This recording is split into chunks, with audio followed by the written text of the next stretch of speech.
And we're live with a kitten. Show the kitten, Rick. Hey, everybody. Welcome to Wednesday Night School.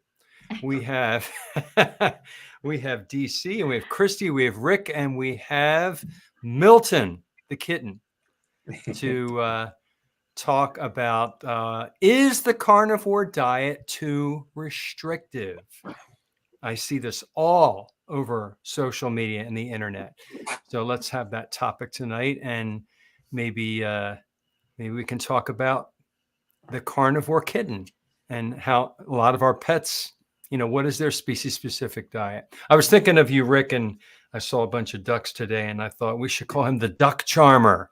Oh, I love my ducks. They walk up to him. Oh, they know there's food when they see me. I bet. All right, let's do the rounds. You go first, Christy. Tell us who you are and your channel. Okay, I am Christy, and my channel is Meeting Wellness. I am a teacher of 25 years. I can hardly believe it. Here in Southern California, where we're still having some great, almost summer-like weather. And I'm happy to be here tonight to talk about if that carnivore diet is restrictive, because I see that too, John, and I could probably talk all by myself for this whole hour, but I'll try not to do that. Talk as long and as much as you want. How about you, Rick? Well, I'm Rick, as usual, the 41-year carnivore with the quacked up lifestyle. I love meat, so that's what I eat. And I don't know about restrictive.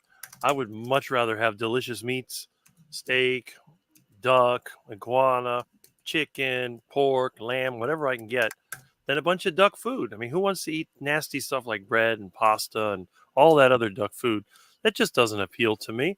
So in a way, it's not a restrictive diet. I think it's more of an exclusive diet. You're getting to eat the best quality foods and then let everybody else eat the duck food.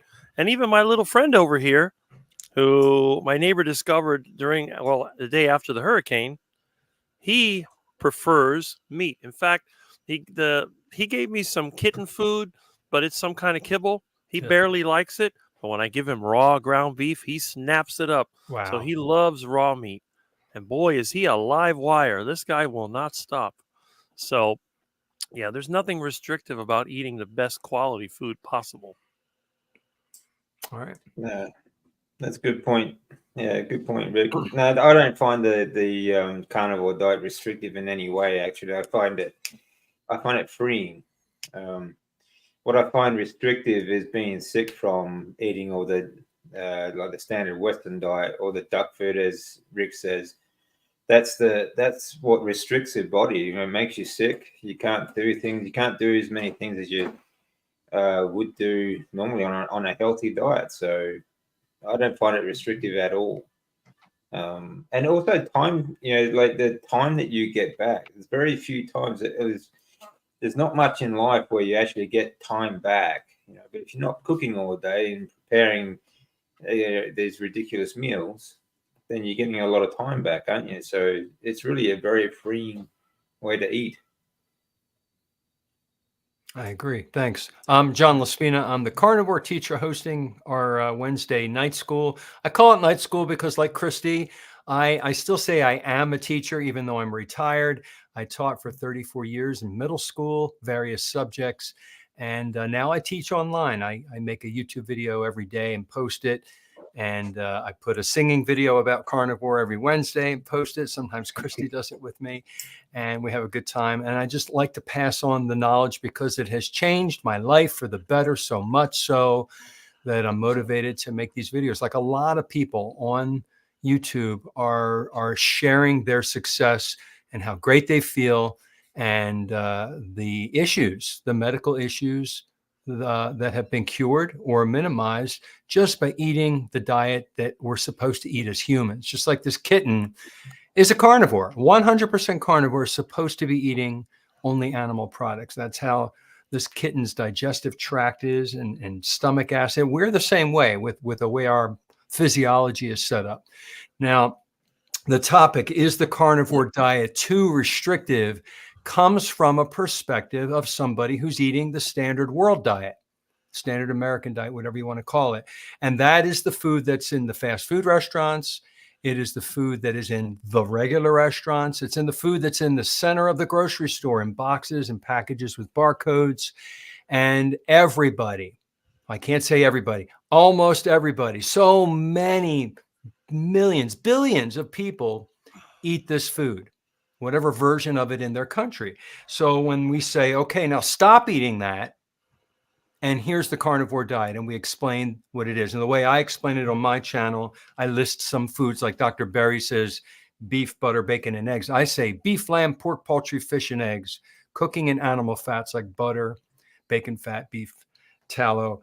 And that's how I explain it. And when someone hears that list, wait a minute, I can't eat cereal? What do you mean I can't have all this fruit anymore?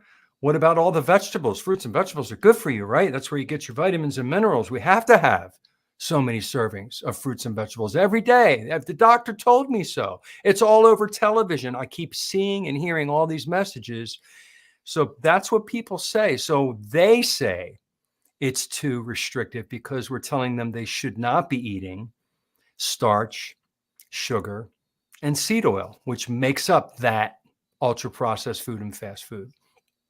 So I just thought I'd bring the topic up. That's my angle on this. Is why I certainly don't think it is restrictive at all.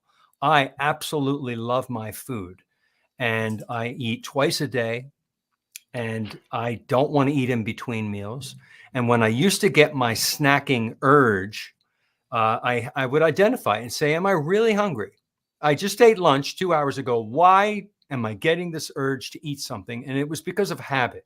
I would always have a snack between lunch and dinner. It was always a carbohydrate too. So I would have pork rinds instead. I'm like, well, why am I eating these? It was a habit that I had built. Mm-hmm. So people, if they want to get healthy, it's not just eating the proper foods. It's also breaking some habits that we've ingrained in our brain, like always having a dessert after a meal. So let's talk about habits as we go around.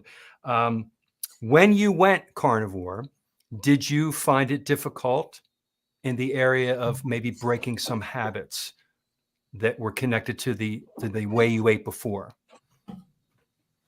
Well, first, I want to talk a little bit about restrictive and how I kind of look at that from both sides of the coin. So I hear a lot of carnivores say similar things like what was restrictive was fill in the blank thing that you like made better by eating the carnivore diet, right? So for me, it was way more restrictive to have things like anxiety. And you know what, John? Nia is backstage. I told her I would let you know that she's here if you didn't see her. Anyway, I had things like anxiety. Scroll up to see her. There you go. Hey, Nia. Things like anxiety, no energy ever, brain fog, and all kinds of things like that. Those things were actually quite restrictive. And the amazing thing was I didn't even realize I had them until I went carnivore and they went away.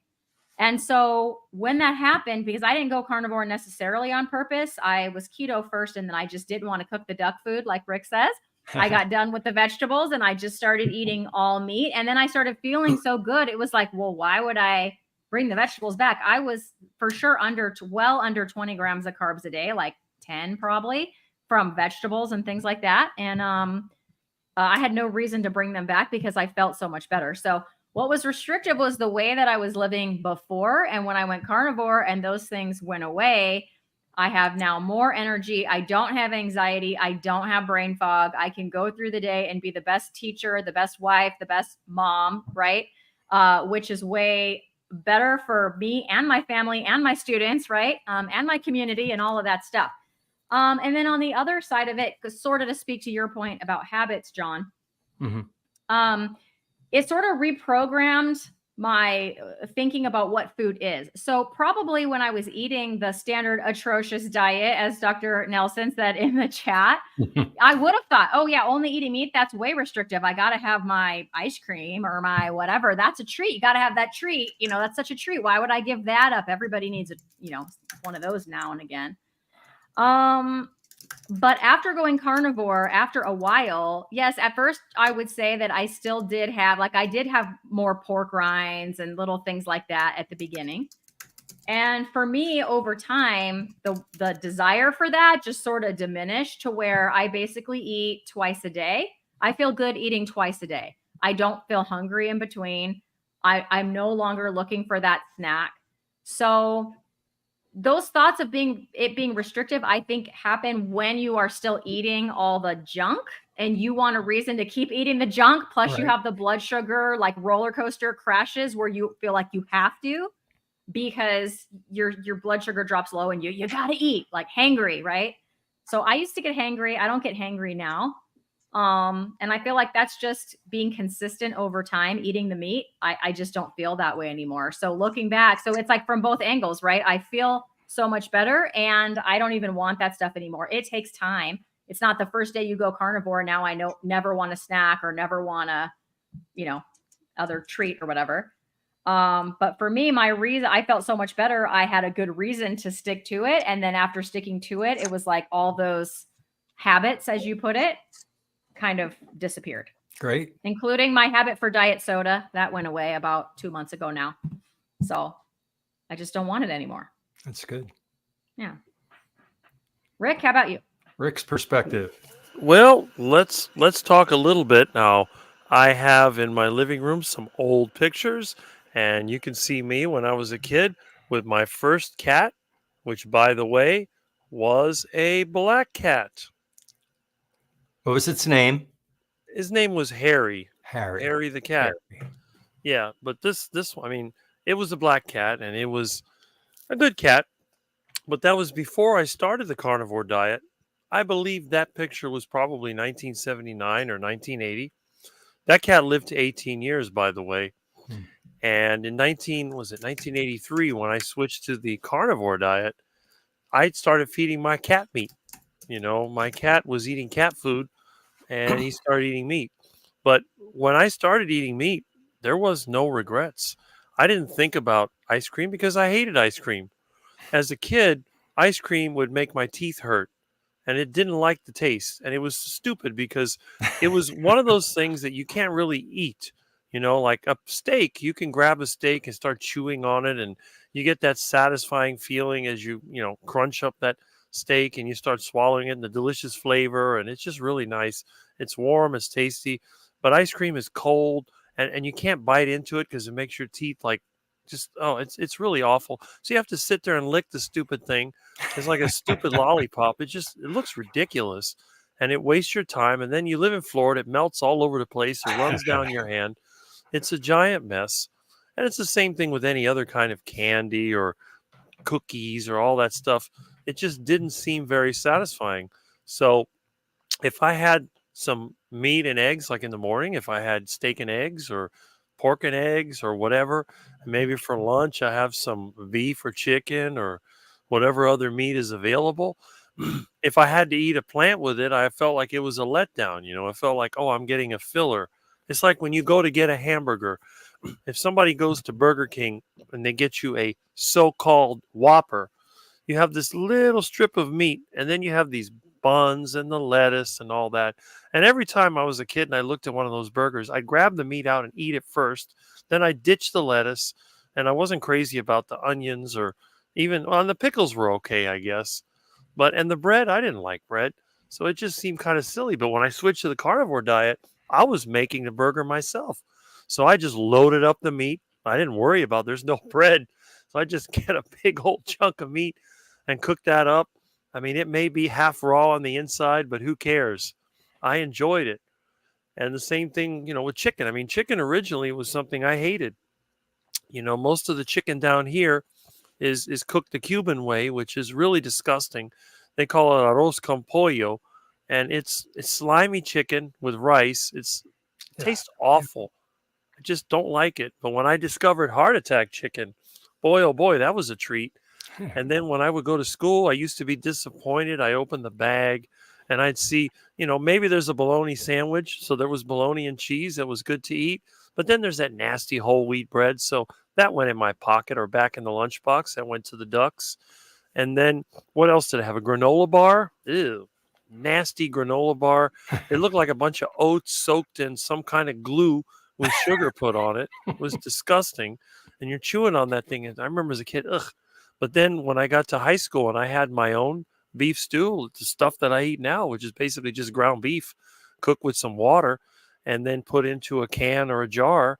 And of course, I started with the Tupperware containers, but those things, they would get greasy. They were hard to clean, and eventually they just fell apart. I had one time I dropped it and it burst open and my food went all over the place. I'll tell you, the worst part is if you're in school and you lose your lunch, either it gets lost, somebody stole it, or it broke, and then you have to go to the school cafeteria and you think, oh, nasty. I mean, there's nothing edible there. Maybe the sloppy Joe is somewhat edible, and there may be, I don't know, some kind of mystery meat. You know, we used to joke like on the Johnny Carson show when they said it still had marks where the jockey was hitting it, that kind of meat. Yeah, that's about all you had. The rest of it is what? Tater tots? Those things are awful. And then the so-called pizza, it looked like the box of pizza came in with sauce on it. And I don't know what, if that was meat or if that was dirt. I'm not sure what it was. But I'm telling you, in school, it was always disappointing.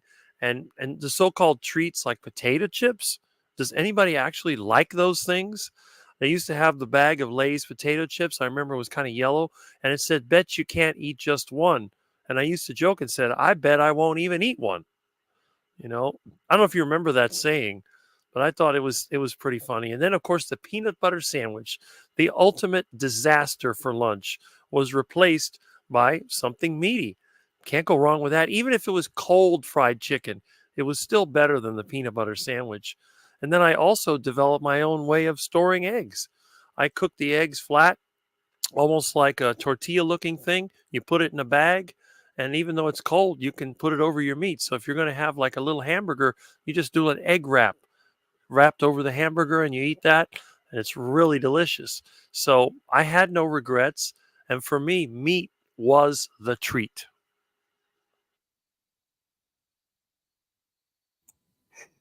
Yeah, I had to stop laughing there for a sec. But that was a classic. You cracked me up, Rick. Yeah. That's I mean, that's a really great way of looking at it though. Like I like I grew up eating lots of sweets and things like they were the treats. And I think that's not just habit forming, it's a mindset as well. You look at these foods as treats, you know. Um, Whereas now I look like more and more, I just look at them as a chemical concoction that is absolute poison and toxic, you know. Um, but you know, you still every now and then you think, well, yeah, I mean, it's just a one-off sort of thing. Every now and then, it's just a treat. It's still a treat sort of thing, you know. I think it's just a lifetime of these like when you're a kid, if you're good, mum will give you an ice cream, because it's a treat. It's that mindset that is built on like your whole life. Like every time you do something good or something, you give yourself a treat. Like I've stuck to my diet this week, so I'll give myself a treat, and someday I'll have a pizza, or someday I'll have some ice cream because I was good the rest of the week. I'll just poison myself on Sunday. It's very much a mindset that you have to get past, and it's like a lifetime of programming. It's like it's not just from learning. I mean, most of us learn eating habits growing up from our parents, but now like it's not just that. It's what you see on TV, movies, and all the crap that's around you, all the advertising and whatnot. And what all your friends are doing. Like kids. I noticed kids today, like here in Australia, their favorite place to hang out is like McDiarrhea and Burger King and all the rest of those ridiculous nonsense places. But I see a vast difference. When I was in Japan, kids would they would all hang out at a restaurant, and most of these restaurants are all meat. Like the cheapest places to go, like yakiniku or shabu shabu, sort of. These are all meat restaurants, and it's all you can eat buffets for like $20. So it's really really cheap for Whereas kids here will spend more than that going to McDiarrheas. So there's a really big difference in mindset and like just the way you grow up here to where you would like in a place like Japan, for example. So the kids are much healthier there, you know.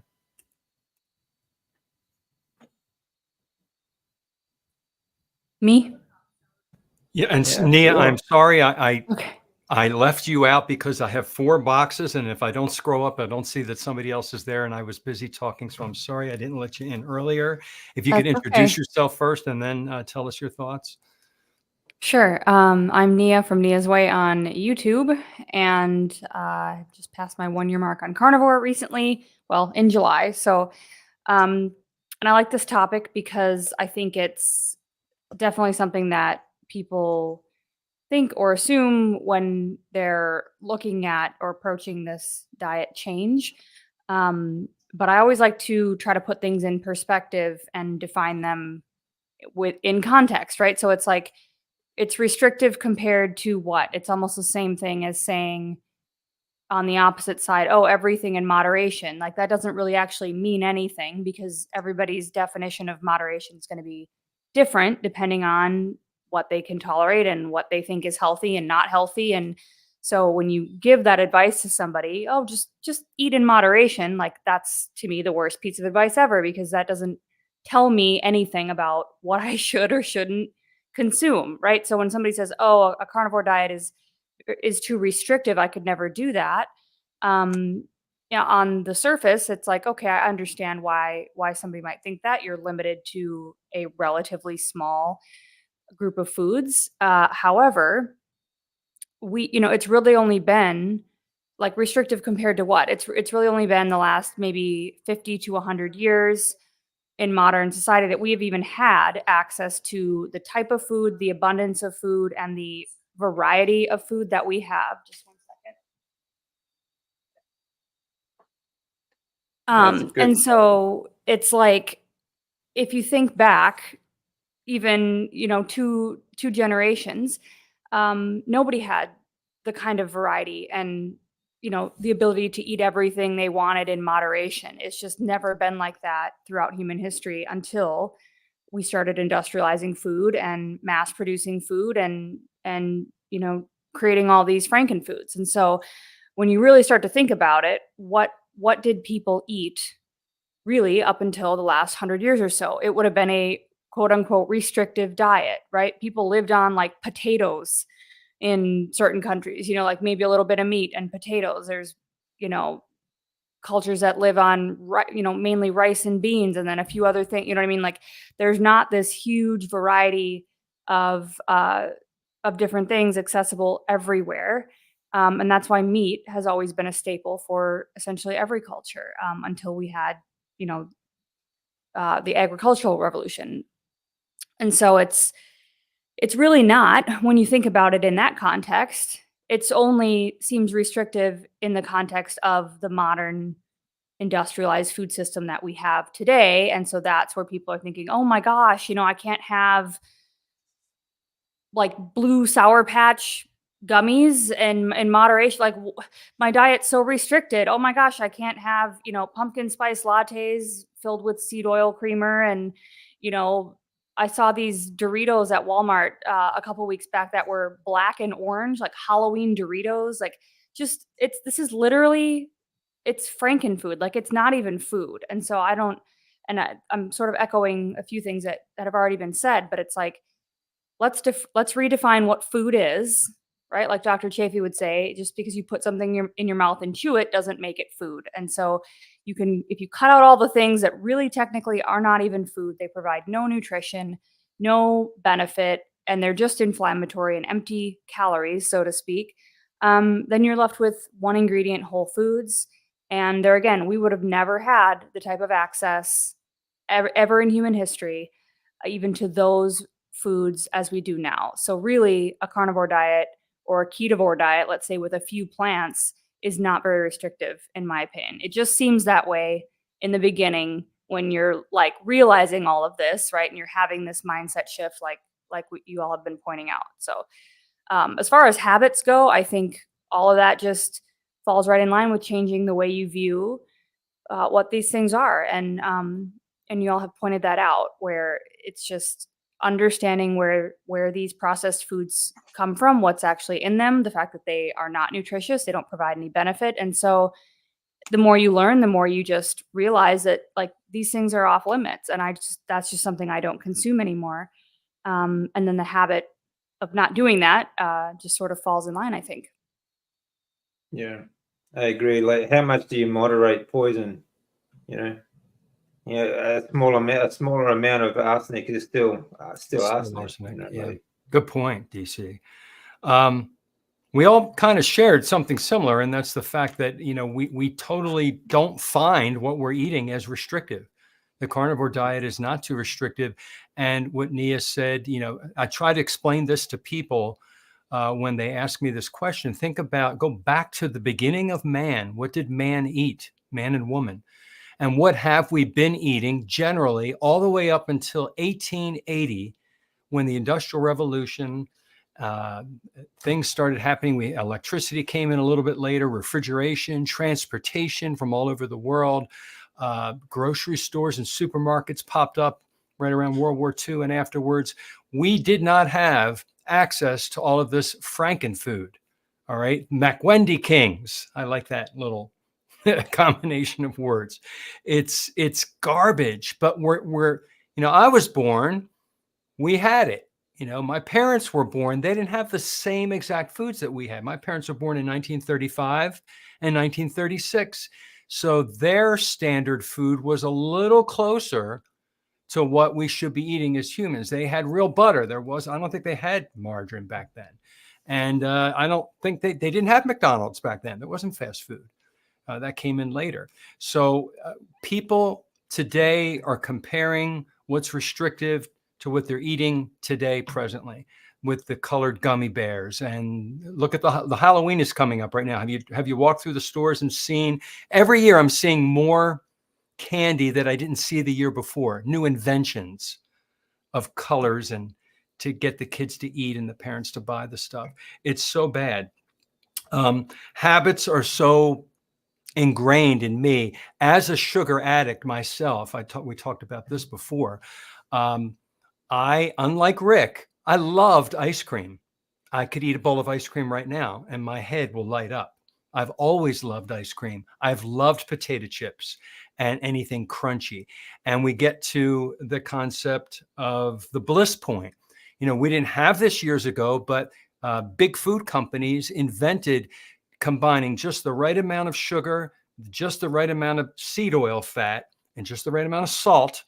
And it hits all these dopamine points in your brain and you get this rush, and you can't eat just one unless you're like Rick. Rick is the anomaly. Most of us understand that some things were irresistible, and some people think that, oh, I have to give all of that up. Well, what you're giving up is you're giving up the addiction to that sweet stuff. Right? There are these chemicals that do get released in our brains. Just like Rick is petting his kitten right now. He's getting oxytocin. Every time he pets that cat and it gives him a little purr, he's getting a little oxytocin hit in his brain. We get dopamine hits. There's serotonin hits. We get all these little reward chemicals that come to us when we exercise. We get what is that other chemical? We get endorphins. So we're chasing these little drug rushes with the food that we're eating in modern day, is my understanding of it. So I do try to explain to people, let's look at the timeline in history and look at what we're eating today versus what man has been eating for hundreds of thousands of years. And you realize it's not restrictive. We're giving up the poisons. And, Dr. Berg explained this so beautifully at Hack Your Health. And he put out a pamphlet. All that crap that we're talking about comes down to 3 ingredients: starch, sugar, and seed oil.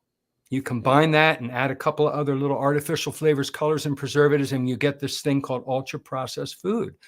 And it's not good for you. Now, we're not talking about vegetables and fruits yet. So let's go down that path and go around and talk about that. So, some people are on the ketogenic diet or the ketovore diet, where they do allow some plants in and they feel healthy. What are your thoughts on some vegetables and a handful of berries? You know, we're carnivores. What are your thoughts on some people having those foods? I am pretty sure that all plants have some sort of defense mechanism, you know, whatever that thing may be. And depending on who you are, you might have a little more tolerance to those things, or, you know, than others. For example, like I said about myself earlier, I was ketovore. I was eating meat, eggs, and then like at my dinner with my steak, I would have a little bit of broccoli or a little bit of squash or something like that, right? And the only thing that happened to me doing that was I lost weight. Okay, so I was able to lose weight doing that. But all of the other symptoms, like the things I didn't mention, I had probably the early arthritis in my hand. My right knee would swell. My ankles would swell. I had all this inflammation that I didn't even really know the word inflammation when I first started keto. And it never went away the whole time, even going from 20 carbs down to 10, down to almost none, just a little bit of veg with my dinner. And I think I just kept that in because DC was talking about the programming. My mom programmed me very well. You got to eat those veggies, right? Got to eat them. She would put them on my plate and I could not leave the table till I cleaned my plate, even if I hate peas. And she would make me eat the peas. All the peas had to be gone. And, you know, I was obedient. I never even tried to sneak them, throw them away. That never even occurred to me. I just sat there for 3 hours and finally ate them all and tried to wash them down with like cupfuls of milk. But anyways, I digress. So yeah, and it never occurred to my mom, oh, she doesn't like them. Maybe there's something bad in there, right? That's just naughty to not eat your vegetables. That's the part that's good for you, right? So I was programmed to do that. And none of my other symptoms, except for maybe some excess weight, went away until I started eating only meat. When I got rid of the rest of those plants, all of a sudden these things started getting better, and that I had just attributed to old age. I just thought, I'm in my 40s. I'm in my late 40s. Like, I'm just getting old. And so that's why I have these things. But, you know, to put it in perspective, when I first went keto, so that's what I did first. My mom saw me losing weight, so she went keto maybe 2 months later. So she's been keto for well over a year. She feels tons better than she did eating the SAD diet. Even her arthritis symptoms have reduced. She has more energy. She walks more steps a day than I do, probably. I don't know. I don't count mine. She does. She wears a Fitbit and all of that stuff. But she's 72. She's been on a couple international trips just this last year. She's doing amazing. Would she do more amazing if she went full carnivore? Probably. Is she going to? I don't think so. Not in her 70s. She's lived too long with that paradigm of, you know, but vegetables though, right? So in terms of that, I'm very happy that my mom switched her diet to what she's doing. I think I'm going to have my mom longer than I would have otherwise. Because she was getting a little like forgetful and things like that. I don't see that as much now that she's doing this. So she's had some improvement, like I said. But I do think, you know, there was a point in time where she sends me pictures of her food from time to time, and I noticed the vegetables creeping up, and she started complaining that her joint pain was coming back. And I was like, Mom, it's the vegetables. So she reduced them back down. Like she lowered the amount back down. And that's gone away again. So, but she's not vegetable free, but it's like when that level creeps up, her joints start to ache in her hands and stuff, you know, so those plant toxins are in there. And I think that we don't need them. Is everyone going to get rid of them? Probably not. Probably not. If I ate some fruit, I think it would send off my sweet meter. The next thing I know, I'd be, you know, looking for some ice cream and some cookies. And I think honestly, it would taste so super sweet to me now that I really haven't had much in the way of sweet tastes in a while. So appreciate you sharing that. Absolutely. I totally agree with you 100% there, Christy. I think, however, some people that are going from the standard world diet, it's a step. Yeah, it's a step. It's a step. I mean, I did it for a whole year and got a kidney stone. like just your mom had problems with her joints. I had some very, Mm. then I learned. So it was, I hate to learn the hard way, but that's how I learned. And then I took the plants out, and now I'm plant free. And my God, what a difference. What a Mhm. difference. Well, I have a friend that grew up as a vegetarian vegan, and he was that way, until his early 40s, and then it all fell apart. So he switched to the carnivore diet, and things got worse. He had trouble using the bathroom. He had all kinds of dizziness and headaches and blood sugar. All kind of weird things were happening. So I came up with an idea. I said, you know what? How about you go on a meat-based keto diet and include some of the vegetables that you like the most? So what he started doing, I showed him how to make a ground beef stew. And in that stew, we put an onion, which comes right from my garden. And then he uses sometimes he'll put cauliflower, broccoli, or whatever in there and let it cook with the ground beef. And it cooks for half an hour or more. And I figured this was my theory. He can feel like he's eating plant material because there's fiber in it. But after it's been cooking in that fatty meat that long, all those plant toxins are being broken down and they're being rendered, less, let's just say less irritating. And that diet he's been on for more than a year now, and it fixed everything.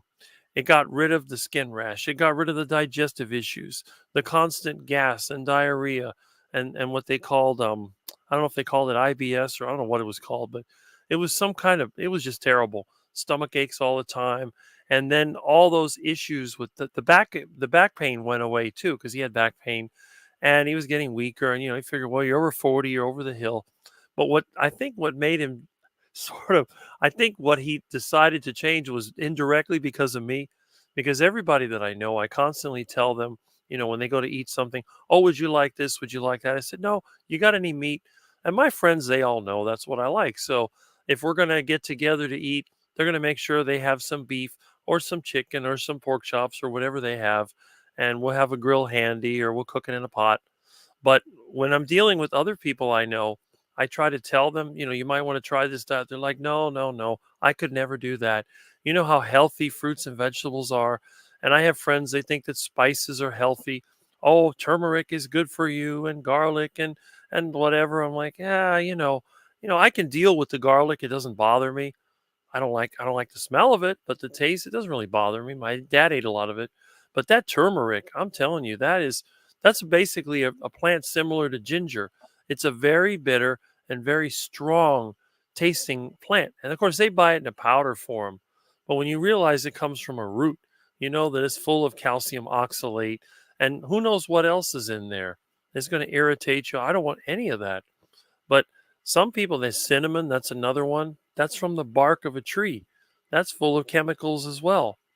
But it's like my friend switching to the meat based keto diet. He's getting about 50% of his food from meat. Then the rest of it is eggs and some dairy, and of course, some vegetables and the occasional fruit. But I said the best thing you could do is avoid all of the high carbohydrate fruits. Stay away from the tropical fruit, the mangoes, and maybe hit the papaya. That seems to work a lot better for him. And some of the other, like Suriname cherries and loquats and stuff like that. That's okay. Because the thing is, my theory was this: if you're going to eat vegetables, you're going to need a little more antioxidants to try to deal with the glucose. And if you're going to eat the fruit, just eat the natural fruits, eat them in season, and he's fine. So he says maybe one day he'll try the carnivore diet again. But I think with that transition, you don't get that shock to the system, because I was using the illustration since I'm a gardener. When you grow things, you grow seeds in the shade to get them going. You don't just stick the plant out in the sun, because the leaves will get shocked and they'll fall off and the plant will be stunted. It's better to move it just slowly out of the shade into the sun to give it time to adapt. If you've spent decades eating plant material and eating little or no meat or eggs or anything like that, and then you switch to a carnivore diet, can you imagine the shock to the system that you're getting? It's just not good. But on the other hand, for people that are omnivores, my suggestion to them, you don't have to go on the carnivore diet. Why not try the low carb, the keto diet? That was sort of the buzzword, keto this, keto that. And I know people that have blood sugar issues. I said, well, try a whole foods ketogenic diet. And that includes things like cauliflower, and it can include some other plant material. It's not the end of the world. And humans are omnivores. We're not technically carnivores. I mean, yeah, we can live. I'm living proof. You can live as a carnivore and do just fine. But humans, we're here because we can survive. We can eat a lot of things, and most animals, like, for example, little kitty over here, kitties love to chew on plants, but many times they get sick because they don't know what's healthy and, what they could eat and not get sick and what makes them throw up. So a lot of animals, they don't have the ability to determine what is safe to eat until obviously, their instincts kick in. But for us, we can figure out what we can eat. The problem is, I think that a lot of times people get a little too creative and then they think about, well, we could take this from this source and that from that source, and we can make this taste like that. And we can get the benefit of this and whatever. And oh, that tastes so good and it looks so good and it smells so good. And then it turns out it's like a chemical reaction. It's like having a laboratory in your kitchen and you never know what you're going to get. So, but again, I give away fruit. I give away vegetables that I grow. I don't feel guilty about it. I know several people that eat these foods. They do just fine. So yeah, for some of us, the carnivore diet is the way. If you're really sick, it can really help you. If you're like me and you just naturally love meat and eggs, I mean, you talk about getting dopamine or whatever from food. If I eat those foods that give you dopamine, they actually make me feel nauseous. Anything really sweet, I'll spit it out. One time I made the mistake of buying vanilla yogurt instead of plain. I took one bite and spit it out immediately right in the middle of the table because it tasted so bad, because it had that sweetness to it. So yeah, for me, that's that way. But for the average person, eating a little fruit in season, it's not going to hurt you. And I know people that do it all the time. I know people that have lived into their 90s and they ate fruit and they ate meat. But the thing was, all the people I know that lived a long time, they ate whole foods. And I think that's the most important thing. The other thing, too, that I want to make a comment, the fruit you buy in the store and the vegetables you buy in the store are not the same as what you grow. So if you do want to eat that stuff, try to get it from a local source. It's better for you, and it's probably better for the environment as well. Yeah, I agree. I mean, like humans are, I mean, optimally, they are carnivore, but we are an opportunist sort of species. We will survive on anything that we can sort of feed ourselves. I've got nothing against people eating fruit and vegetables, but I think if they can, like if you eat it, if you can pick it yourself, you know. And I mean, unless you're like very local to and like an organic farm or something like that, that's great too. And the best bet is to pick it yourself. That way it's seasonally, which is the way we're meant to eat it anyway. It's not supposed to be a year-round sort of food. And it's not something that got us through the many ice ages that the planet has been through as well. We survived on animals, very fatty animals. That's how we've always survived through those periods, and winters. Nothing grows, no fruit grows in the winter. So it's, you can survive, but whether you really want to spend, it's not something you should be stapling your diet on, that's for sure.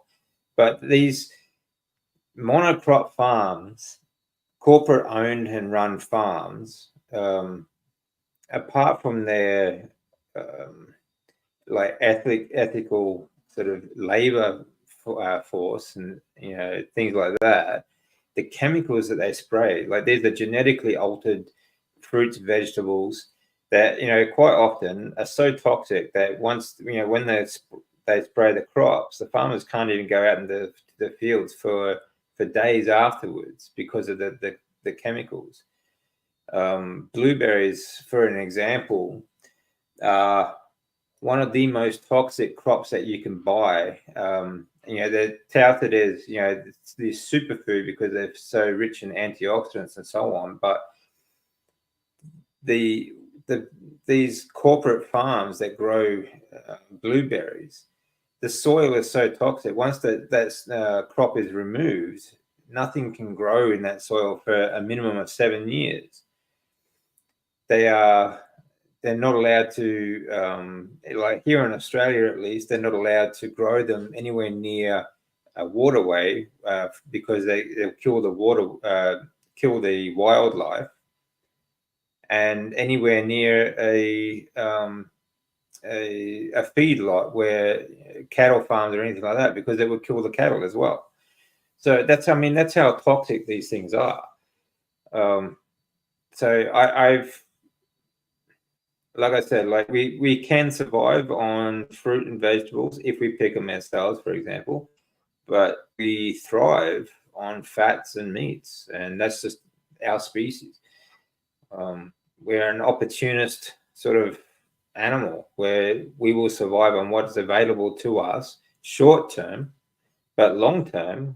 And like I said, like through the ice ages, which there have been many, and certainly through every winter, you don't normally grow crops. So you have to eat, what we thrive on, which is fatty meat.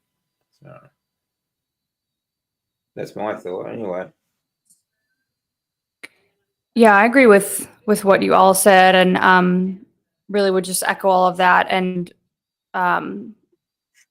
yeah, I think it ultimately depends on what your goals are and what you're willing to give up. Going back to sort of the restrictive part of the main topic of the conversation, which is weighing the pros and cons of, okay, well, how much of a varied diet can I tolerate?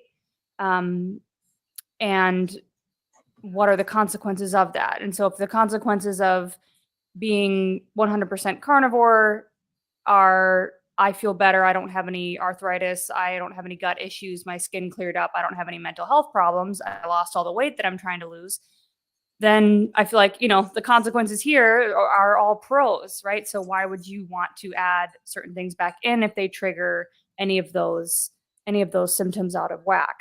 But on the opposite side, if you are not very ill, or you're not metabolically unhealthy, or you're not sensitive to certain plants, I think, yeah, include them if you want to, as long as they're not triggers for anything. And so going back to kind of the central theme, it's like, you're restricted technically no matter which side you choose, right? If you choose the everything in moderation and to have a varied diet for enjoyment and comfort and pleasure solely, then there are consequences for that that are most likely going to come in the form of compromised health in some way. And that's your trade-off. And so then you live a more restricted life because of your health symptoms. But if you choose, a diet that gives you freedom from all those symptoms, then you are technically more restricted in the food category, right? But you have more freedom in how you get to live your life, the experiences you get to have, the memories you get to make, all those kinds of things. And so you just have to decide, because it's everyone's choice, right? What do you want to eat and how much and when, and do you want to have cake on your birthday and then never again, or do you never do that, or what? We all have to come up with our own little rule set and boundary around what we do. And so it's up to everybody to choose, what kind of life do you want? What kind of lifestyle do you want? What do you want to be able to accomplish and do with the time that you have? And then, having that mindset shift of food it's really just about sustaining life, building new cells, being able to eliminate waste, it's just fuel.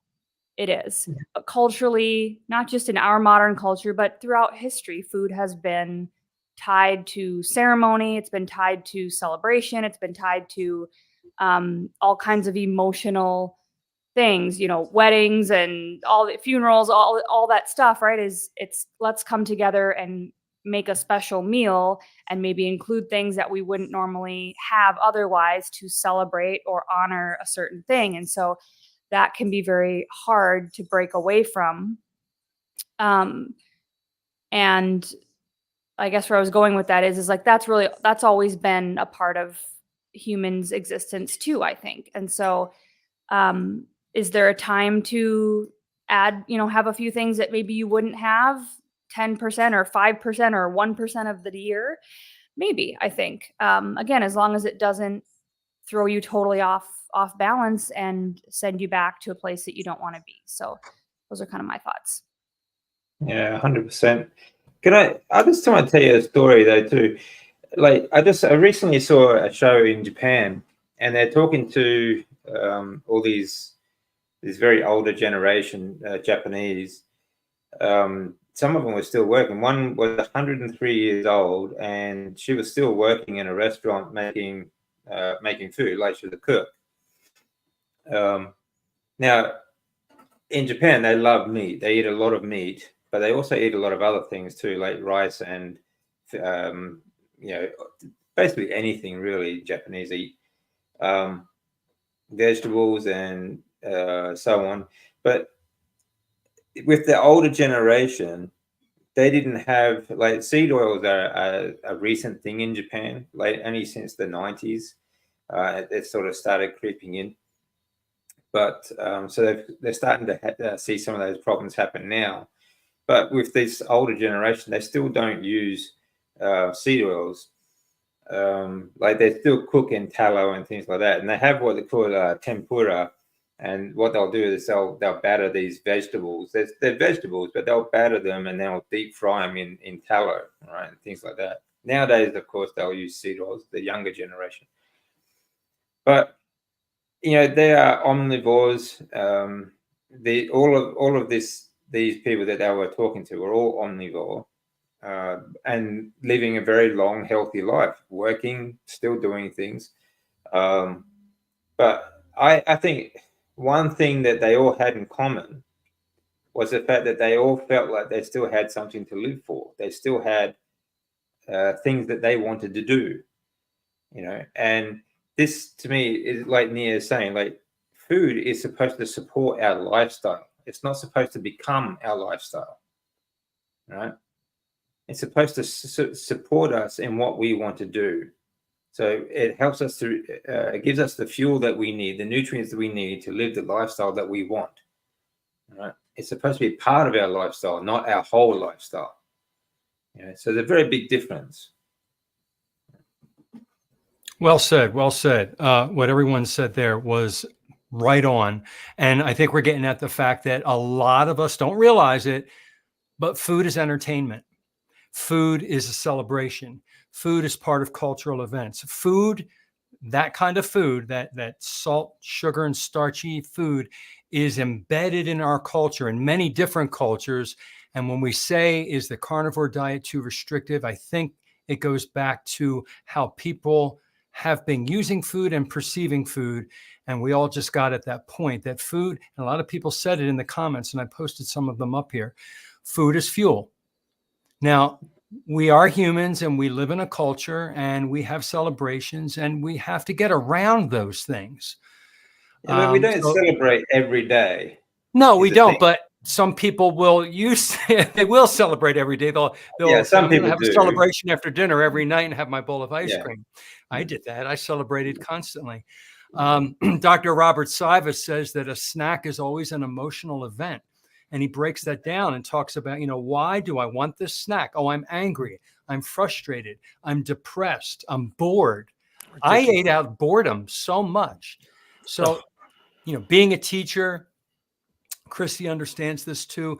I think knowledge, educating people, what is food? What did we eat? What should we be eating? Why are we eating the wrong things sometimes? When we learn some of these facts, we open up our mind, take the red pill, right? It's like, whoa, because I have this knowledge now, I don't want to eat that Twinkie. I don't want that ice cream. Even though if I ate it, my brain would light up still. Maybe I'll think it's disgusting because I got used to the not having sweet things on my palate anymore. But, I think Richie had to deep fry it in tallow. I was addicted. And I think a lot of people are addicted to the bliss point foods, the starch, sugar, the fat. Absolutely. So I just want to say, to Nia's point and what other people have been saying, it's like, I like to give examples from my own life. So like my in-laws, okay, especially my mother-in-law, she feels really, really very sad. And like, she's not being a good grandma, right? Because she can't give her grandkids, my kids, like cookies or whatever, because to her, all of that stuff is wrapped up into what being a grandma is. So like at first it was because my oldest son has a severe peanut allergy. And she was like, well, now what dessert can I even make for him? And this was when we were still all standard American, right? And I was like, and I had to try to give her some ideas, and she felt like it cramped. Christy, sorry to interrupt, Christy, but that mindset too is the same for us. Like she still thinks that's a treat. She's rewarding them or giving them a treat, you know? Yes. It's the same as look, Christy, do you still have teachers in your school that pass out candy as a reward? I mean, I used to do it.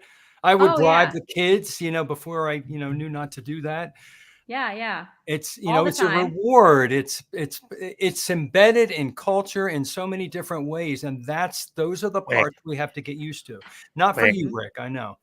and it doesn't matter how much I tell her, like, because now my son is carnivore. My whole point of this is that now my son is carnivore. It's great. And it's like, just cook him a chuck roast. You're gonna have a happy kid on your hands. Like, he doesn't even want that stuff. He's invited to a birthday party a week from Saturday.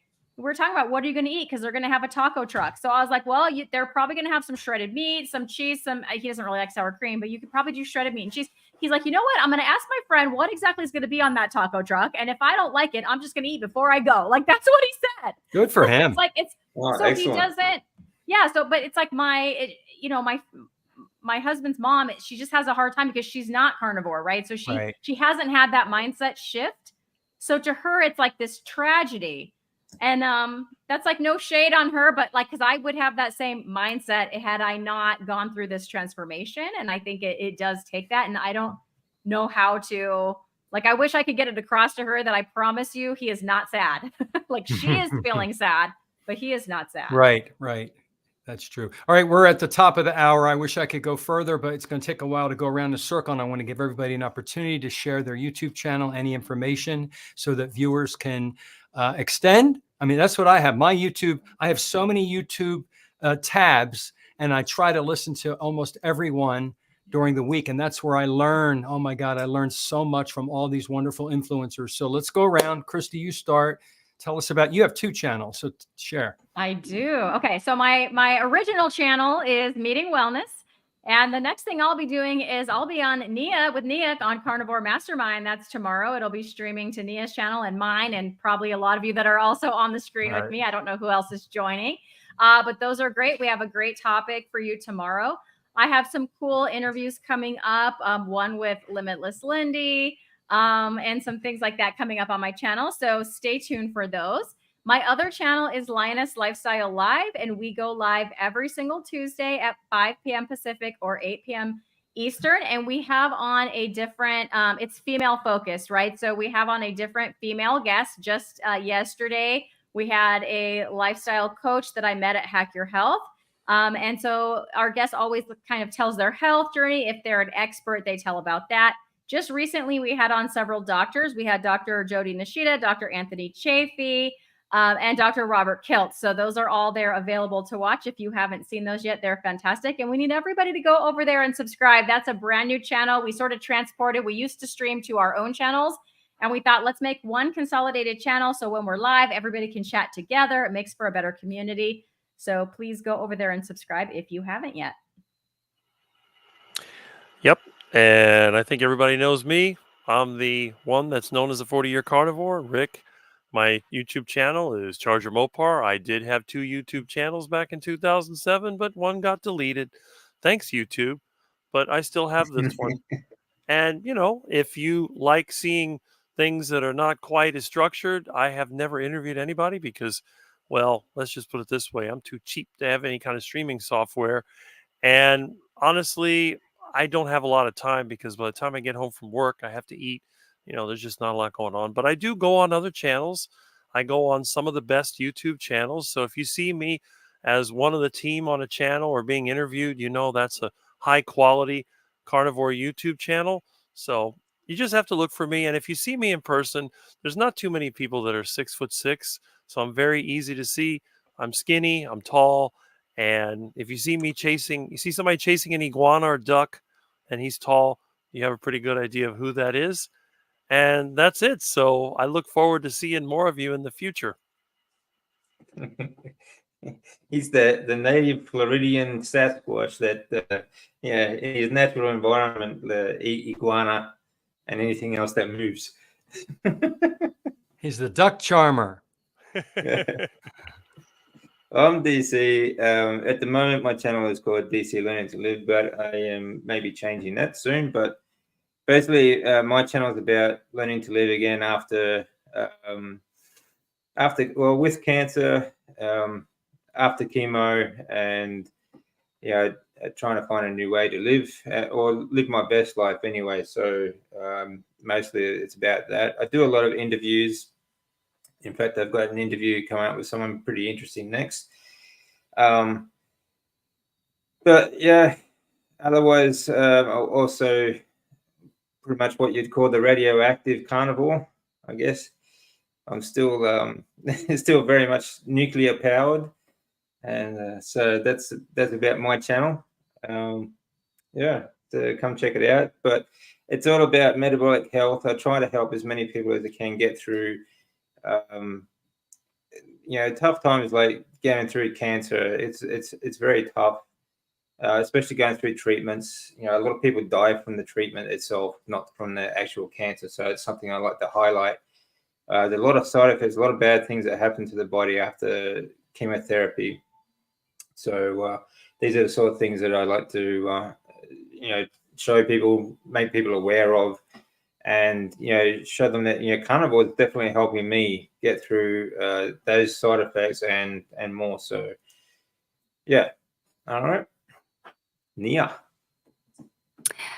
I'm Nia. My main channel is Nia's Way on YouTube, and then my podcast channel is Nia M Nova, where I do interviews there. And yeah, I just try to show what it looks like to live a carnivore lifestyle. I update on my own health journey, and I'm starting to put more functional training / yoga / mobility classes out there, because I have a background in that as well. And I took a year off of exercise because I was so fatigued and messed up and feeling terrible that I couldn't tolerate exercise anymore. But now, after a year on this diet, I'm back to exercising more. And so I'm looking forward to share more of that stuff with everybody too in the future. So thanks for having me.